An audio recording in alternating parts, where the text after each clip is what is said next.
Everyone hello everyone hello everyone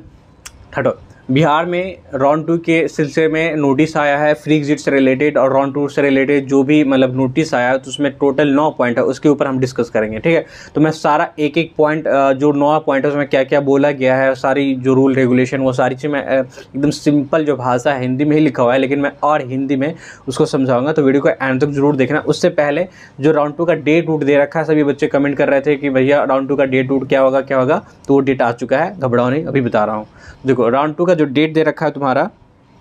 वो है तुम्हारा resignation through free exit from round 1 counselling 3 सितंबर से लेके 4 सितंबर के बीच में 4 बजे शाम तक आपको रेजिग्नेशन, अगर जो लोग भी फ्री एग्जिट करना चाहते हैं या फ्री एग्जिट सभी लोग कर सकते हैं, मतलब जो लोग को कॉलेज अलॉट हुआ था राउंड 1 में, अभी जो कॉलेज अलॉट हुआ था लेकिन तुम कॉलेज रिपोर्ट ही नहीं किए डॉक्यूमेंट वेरिफिकेशन करने के लिए, तो तुम लोगों को उन लोगों को ऑटोमेटिकली फ्री एग्जिट कंसिडर किया जा रहा है। ठीक है, और इस केस में भी जो चॉइस फिल किए थे आप वो नल एंड वॉइड है, यानी कि आपको फ्रेश चॉइस राउंड 2 में जो है राउंड 2 में आप फ्रेश चॉइस फिलिंग के लिए एलिजिबल हैं और आपको फ्रेश चॉइस फिल करना है। ठीक है, राउंड 1 में जो लोग कॉलेज अलॉट हुआ और डॉक्यूमेंट अपग्रेडेशन वगैरह किए, यस, और डॉक्यूमेंट वेरिफिकेशन कराने के लिए गए थे, आप जो भी कॉलेज रिपोर्ट किए और डॉक्यूमेंट वेरीफाई भी कर लिए, बट अब तुमको लग रहा है कि नहीं हम डॉक्यूमेंट वेरीफाई वगैरह कर लिए हैं लेकिन हमको एडमिशन नहीं लेना है, तो आपको वापस कॉलेज रिपोर्ट करना है 3 और 4 सितंबर के बीच में। वहाँ पे जाके आप फिर से जो है आप बोलोगे कि हमको फ्री एग्जिट लेना, तो फ्री एग्जिट बिल्कुल ले सकते हो। और अगर आप डॉक्यूमेंट्स वगैरह वहाँ जमा किए हो तो डॉक्यूमेंट्स वगैरह अपना ले लेना, और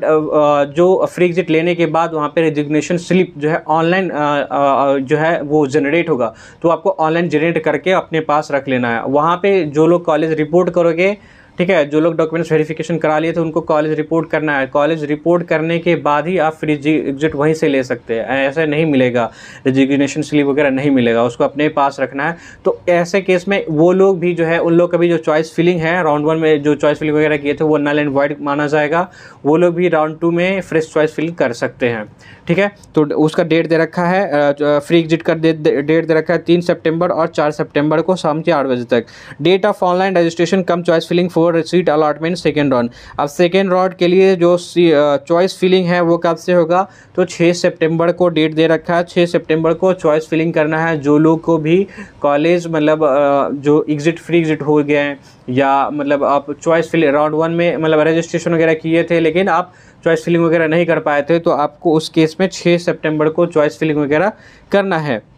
फिर दे रखा है last date of online registration come choice filling for seat allotment and locking 8 सितंबर लास्ट डेट दे रखा है। Round 2 provisional seat allotment order publication 11 सितंबर को जो है प्रोविजनल सीट अलॉटमेंट वो पब्लिश्ड हो जाएगा, यानी कि रिजल्ट आ जाएगा। और डाउनलोडिंग जो है अलॉटमेंट लेटर, सेकेंड राउंड का जो अलॉटमेंट लेटर है वो 11 सितंबर से लेके 14 सितंबर तक आप डाउनलोड कर सकते हो। और डॉक्यूमेंट्स वेरिफिकेशन या एडमिशन का प्रोसेस बोलो 12 सितंबर से लेके 14 सितंबर तक इसका डॉक्यूमेंट्स वेरिफिकेशन और एडमिशन का प्रोसेस दे रखा है ये राउंड 2 का। अब इसमें रूल रेगुलेशन क्या है, वो टोटल 9 पॉइंट है, मैं उसको एकदम सिंपल वे में एक एक करके मैं आपको एक्सप्लेन कर देता हूँ। तो यहाँ पे सबसे पहले लिखा हुआ है कि जो लोग भी रजिस्ट्रेशन किए हैं, सिक्योरिटी मनी पे किए हैं, ठीक है,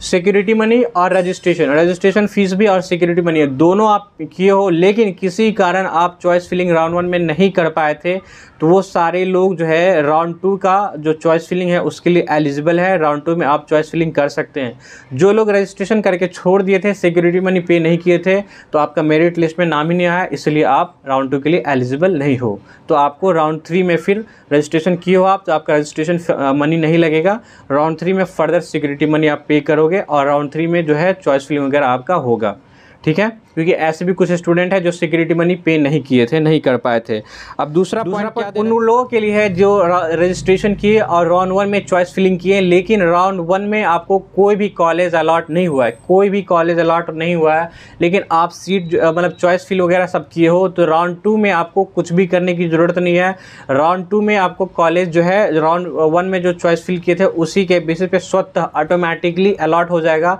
आपको बस जो है अकाउंट में लॉग इन करना उस समय रिजल्ट देखने के लिए,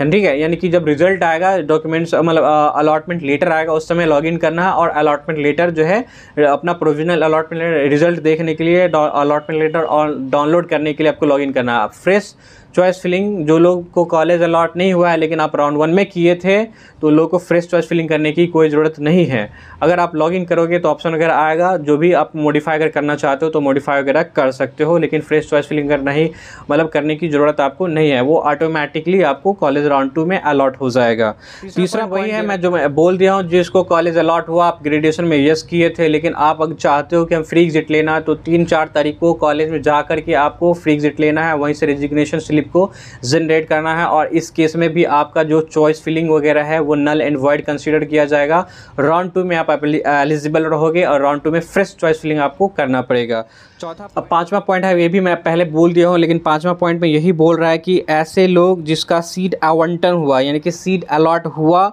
और आप जो है कॉलेज रिपोर्ट ही नहीं किए, ठीक है, जो बच्चे को ही राउंड 1 में सीट अलॉट हुआ लेकिन कॉलेज रिपोर्ट ही नहीं किए डॉक्यूमेंट्स वेरिफिकेशन करने के लिए, तो उसको ऑटोमेटिकली फ्री एग्जिट मान लिया गया है, और वो लोग भी, उन लोग का भी जो चॉइस फिलिंग है वो नल एंड वॉइड कंसीडर किया जाएगा, और वो लोग भी जो है सेकेंड राउंड में फ्रेश चॉइस फिल कर सकते हैं। छठा जो पॉइंट में यही बोल रहा है कि ऊपर के जो भी पॉइंट बताया हूँ मैं भी, मतलब ये जो लोग फ्री एग्जिट हो गए हैं या जो लोग रिपोर्ट ही नहीं कर पाए हैं, तो ऐसे लोग अगर वापस से राउंड 2 में पार्टिसिपेट करना चाहते हैं तो बिल्कुल कर सकते हैं, लेकिन उसको फ्रेश चॉइस फिलिंग करना होगा। छठा पॉइंट में यही बोल रहा है। 7वां पॉइंट जो है वो 7वां पॉइंट बहुत है। 7वां पॉइंट में ये बोल रहा है कि अगर आपको राउंड 2 में कॉलेज अलॉट होता है, चाहे वो कॉलेज मतलब रिटेन कॉलेज हो या अपग्रेडेड कॉलेज हो या फ्रेश कॉलेज हो। रिटेन कॉलेज मतलब कि जिसको राउंड 1 में कॉलेज मिल गया था,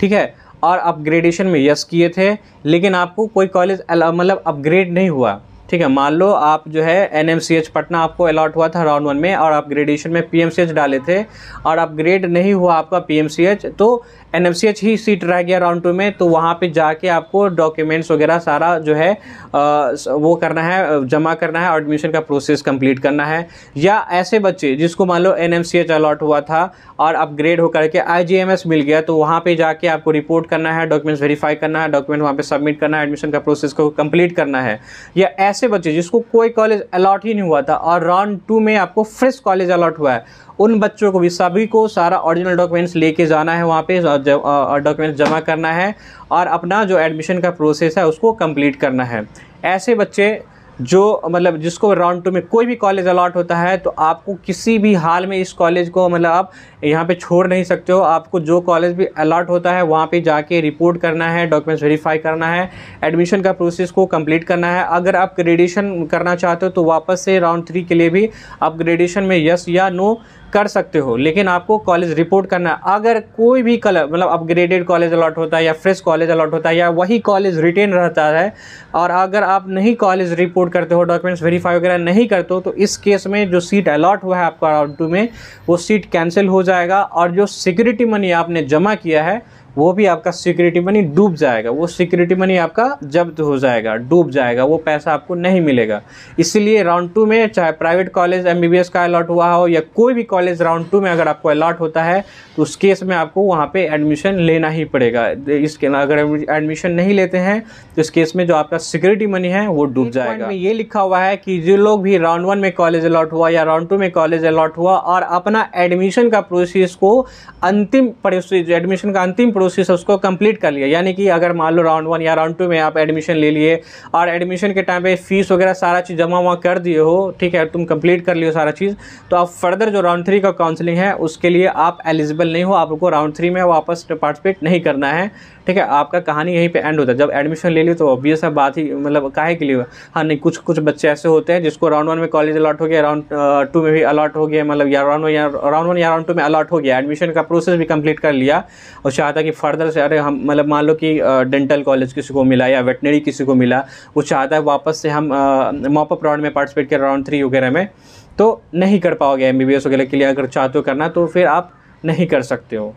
ठीक है। यही पॉइंट यहाँ पे लिखा हुआ है कि 8 में, तो वो लोग नहीं कर सकते, आपका वो फुल एंड फाइनल है कि अगर ऐसे बच्चे जिसका सिक्योरिटी मनी जो है जब्त हो गया, सिक्योरिटी मनी फॉरफिट हो गया यानी कि डूब गया, और वो लोग फर्दर जो है राउंड 3 में पार्टिसिपेट करना चाहते हैं, राउंड 3 में जो है पार्टिसिपेट करना चाहते हैं, तो उसको वापस से नया रजिस्ट्रेशन करना पड़ेगा, नया रजिस्ट्रेशन का फीस पेमेंट करना पड़ेगा और न्यू सिक्योरिटी मनी भी पे करना पड़ेगा। आप बिल्कुल राउंड 3 में पार्टिसिपेट कर सकते हो, लेकिन आपको रजिस्ट्रेशन मनी भी पे करना पड़ेगा और जो सिक्योरिटी मनी है, जो भी कॉलेज के लिए आप पार्टिसिपेट करना चाहते हो, गवर्नमेंट MBBS के लिए या BDS या वेटनरी के लिए या प्राइवेट MBBS या BDS के लिए, तो जो भी जिसका सिक्योरिटी मनी है 2 लाख MBBS का है, 50,000 रुपये जो है प्राइवेट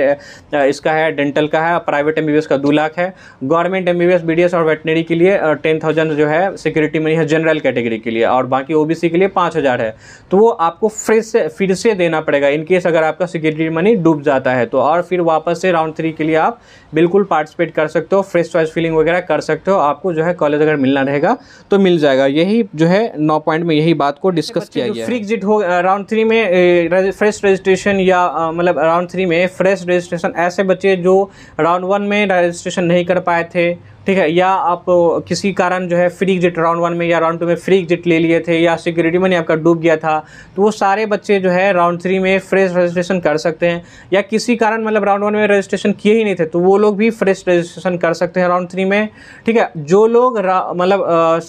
सबसे पहले राउंड 1 के टाइम पे रजिस्ट्रेशन वगैरह किए हो, सिक्योरिटी मनी जब आप पे किए हो, लेकिन राउंड 1 में भी आपको कॉलेज नहीं मिल पाया है, राउंड 2 में भी कॉलेज नहीं मिल पाया है, तो उन लोगों को फ्रेश रजिस्ट्रेशन करने की कोई ज़रूरत नहीं है, नहीं कोई सिक्योरिटी मनी पे करने की कोई ज़रूरत है। उन लोगों को वापस से अपने अकाउंट में लॉगिन करना है और जो भी वहाँ पे विलिंगनेस टू सबमिट करके ऑप्शन होगा तो वहाँ पे सबमिट कर देना है, जो भी चॉइस फिलिंग वगैरह आपका, उसी बेसिस पे आपको कॉलेज फ्रेश कॉलेज जो है अलॉट होगा। राउंड 3 में जो लोग पहले से रजिस्ट्रेशन किए हैं या सिक्योरिटी मनी पे किए हैं उसको रजिस्ट्रेशन या सिक्योरिटी मनी पे करने की कोई ज़रूरत नहीं है, लेकिन अकाउंट में लॉगिन करना है आपको, वहाँ पे विलिंगनेस टू पार्टिसिपेट ऐसे करके ऑप्शन है तो उसमें आपको सबमिट बस कर देना। इस नोटिस में इतना ही इन्फॉर्मेशन दिया था, उम्मीद करते हैं आपको जो चीज़ें हैं वो समझ में आया होगा, और डेट भी दे रखा है, ठीक है। जो चीज़ें समझ में आया तो बहुत अच्छी बात है, अगर नहीं समझ में आया तो कमेंट कर सकते हो, कमेंट पे वहाँ पे रिप्लाई मिल जाएगा। जो लोग भी राउंड 3 में फ्रेश रजिस्ट्रेशन करना चाहते हैं और चाहते हो कि उनकी पेड काउंसलिंग मेरा लेना चाहते हो, तो अगर गवर्नमेंट कॉलेज के लिए 6,000 रुपये का कंप्लीट पेड काउंसलिंग है, उसका जो लिंक नीचे डिस्क्रिप्शन में दिया गया है वहाँ पर जाके एनरोल हो सकते हो।